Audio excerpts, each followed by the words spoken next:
उद्योगमंत्री उदय सामंत बोलतायत, आपण थेट जाऊया तिकडे. गोष्टी ह्या सिक्रेट ठेवल्या पाहिजेत, सिक्रेट ठेवून बोलल्या पाहिजेत. सारखी ब्रेकिंग जे काही लोकांना द्यायची हौस निर्माण झालेली आहे ती योग्य नाही.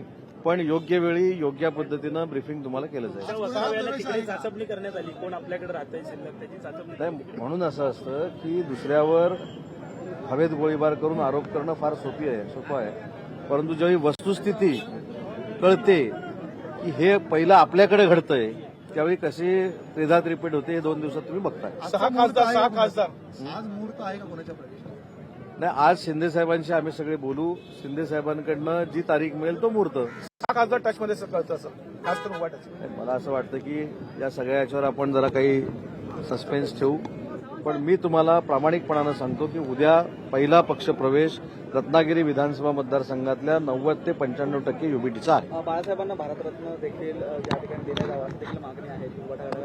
नाही, या बाबतीमध्ये मी स्पष्टपणानं असं सांगितलं की हिंदू हृदय सम्राट वंदनीय बाळासाहेबांच्या बाबतीमध्ये जे काही चांगलं कोण सांगेल त्याला विरोध करण्याचा आमचा काही प्रश्नच येत नाही.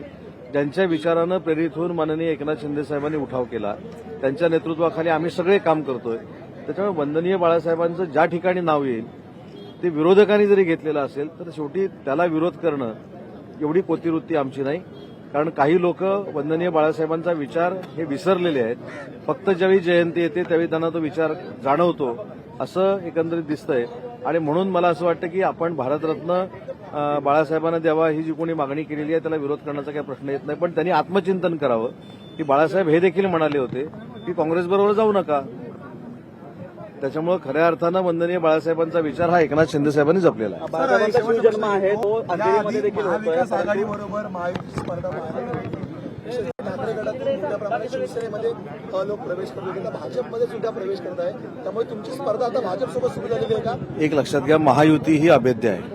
माननीय शिंदे साहेबांनी ज्या पद्धतीनं 3 वर्षापूर्वी उठाव केला आणि पुन्हा एकदा नैसर्गिक अलायन्समध्ये आम्ही आलो त्याच्यामुळे आमच्यामध्ये कॉम्पिटिशन हे हेल्दी कॉम्पिटिशन आहे. पण महाविकास आघाडीनं ज्या पद्धतीनं आमच्याबद्दल अपप्रचार केला, माननीय शिंदे साहेबांबद्दल देवेंद्रजींबद्दल पाटील त्या थराला जाऊन बोलले, ही काय प्रचाराची रणनीती असू शकत नाही. बरं, काही लोक तर असं बोलले एकतर तू राहशील नाही तर मी राहीन. लोकशाही मराठी ऐका, पहा, जागरूक रहा.